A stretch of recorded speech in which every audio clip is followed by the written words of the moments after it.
Assalamualaikum warahmatullahi wabarakatuh. Ketemu lagi dengan kita Sumber Motor. Kali ini kita akan mengulas tentang ini ya, pemahaman blok OB. Kan pernah sering dan banyak yang beredar di VT atau di konten YouTube, bahkan di TikTok ataupun di apa, bahkan rumor yang beredar kalau nomor seri umpamanya blok King 3KA atau seri Y itu gepeng, itu bloknya udah UB. Nah, untuk seperti itu salah besar ya sob ya. Nah, sekarang kita jelaskan biar nggak banyak salah paham dan banyak yang ketipu. Untuk proses OB itu nggak ada bagian kiri kanan nomor atau seri itu kena gencet dalam prosesnya ya, kecuali pada proses penyopotan baut tanam. Untuk penyopotan baut tanam biasanya kalau dari mekaniknya nggak mau nyopot sendiri di tempat bubut, itu nyopotnya diragum, jadi digencet bagian kiri dan kanan. Nah, untuk proses penyopotan baut biasanya bukan pada proses OB aja, jadi pada proses kayak untuk baut tanamnya slack atau dol bagian sini ya, dol atau slack itu biasanya kan kalau di shock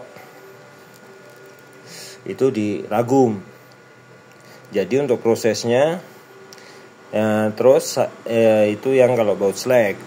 Terus yang kedua untuk pada waktu coulter, mau coulter kalau sama mekaniknya nggak dibuka, baut ininya nggak dibuka, baut tanamnya nggak dibuka, biasanya yaitu kalau di tempat bubut kan untuk nahan bautnya kan susah tuh, karena dia udah posisi bloknya kecopot, mau nggak mau harus diragum kiri kanan untuk bloknya. Nah, itu kena nomor seri. Tapi kalau untuk proses bubut, proses OB itu untuk pembubutan atau pembesaran lubang bagian liner, untuk pembobokannya itu yang dilakukan seperti ini, memakai jig ya, dudukan satu. Ada dua cara. Kalau nggak memakai jig biasanya pakai claw atau cuk 4, kepala 4 nih, 1, 2, 3, 4. Jadi posisinya sini ya sob ya. Kalau pakai claw 4, cuk 4, posisinya bagian sini yang digencet, sini pojokan sini sama pojokan sini. Nggak ada bagian kiri sini sama bagian sini yang digencet, nggak ada. Nah, jadi posisinya biasanya kalau itunya kegencet untuk nomor seri pas posisi nyopot baut. Nah, contohnya seperti ini.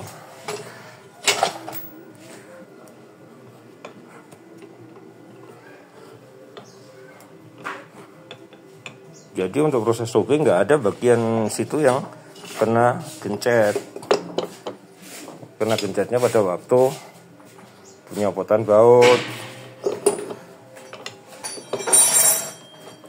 Nah, ini kan digencet. Ini baut tanamnya kan ada di sini nih, contoh nih, saya cariin dulu bautnya. Nah, kan biasanya bautnya begini.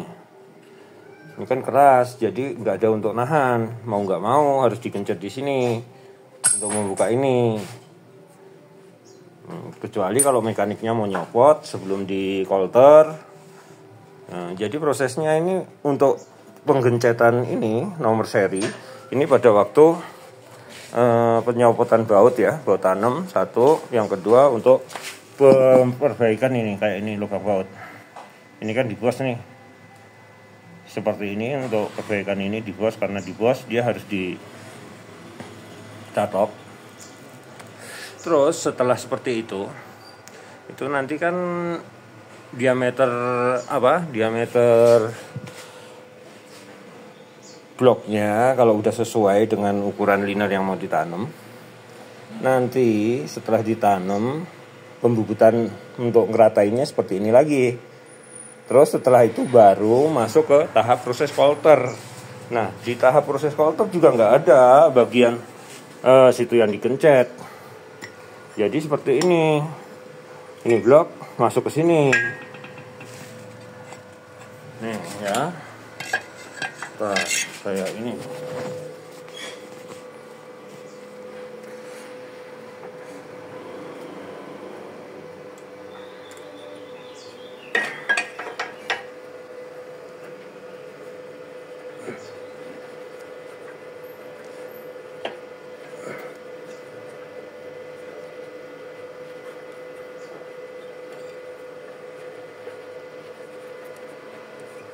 Nah, posisi coulter seperti ini juga. Jadi nggak ada bagian sini sama sini yang digencet. Nih ya bagian coulter ya, posisi coulter. Bagian moles juga sama juga, posisinya begini. Nggak ada yang miring, posisinya digencet atas bawah nggak, kiri kanan nggak ada. Nah untuk seperti itu ya sob ya, ini hanya sekedar berbagi informasi, edukasi dengan rumor yang menyesatkan aja, biar sobat-sobat semuanya itu paham bahwa nomor seri itu gepeng bukan karena proses OB. Nah, yang bikin gepeng yaitu tadi karena proses penyopotan baut tanam sama perbaikan baut tanam yang slack. Tuh. Jadi walaupun blok ori sebelum yang nggak OB, kalau baut tanamnya udah ada yang slack atau udah pernah coulter, pasti hampir 99% itu gepeng untuk bloknya ya, kodenya ya. Untuk bagian sini kebanyakan itu pasti gepeng gitu. Nah saya kira cukup sekian untuk pembahasan ini ya, ciri-ciri blok OB dan rumor kalau kode seri itu gepeng, blok udah OB. Nah itu salah besar. Nah, karena apa yang bikin konten seperti itu? Karena mereka nggak melakukan proses dari awal sampai selesai. Jadi dia asal bikin konten menurut asumsi dan pemikiran dia. Dan saya kira cukup sekian. Wassalamualaikum warahmatullahi wabarakatuh.